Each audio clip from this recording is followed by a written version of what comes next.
अस्सलामुअलैकुम नाज़रीन। आज जो मैच अफ़गानिस्तान और इंडिया के दरमियान जो मैच हुआ है, ये मैच फिक्स था। आपके सामने एक क्लिप लेके आता हूँ जिसमें टॉस हो रहा था और विराट कोहली जब टॉस हारे तो उन्होंने मोहम्मद नबी को कहा कि यू बॉल फर्स्ट। तो वहीं से पता चलता है कि ये मैच फिक्स था।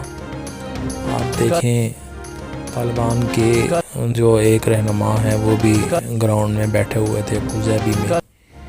उन्होंने कहा कि इंशाल्लाह हमारी टीम जीतेगी और ये मैच अगर फिक्स हुआ तो हम पूरी तहकीकात करवाएंगे। तो टॉस ये देखिए, आपके सामने हम क्लिप पे दिखाते हैं जिसमें आप देखें कि विराट कोहली मोहम्मद नबी को क्या कहते हैं।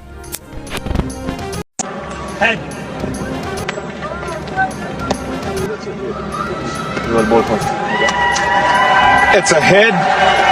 Nabi, what are you going to do? Bismillahirrahmanirrahim. Yeah, we will bowl first. Yeah. Why? हाँ तो नाज़रीन, ये देखा है आपने, विराट कोहली ने टॉस हारने के बाद ही एकदम जो है मोहम्मद नबी को कहा कि यू बॉल फर्स्ट। तो इसका मतलब ये है कि मोहम्मद नबी ने टॉस जीतने के बाद ये फैसला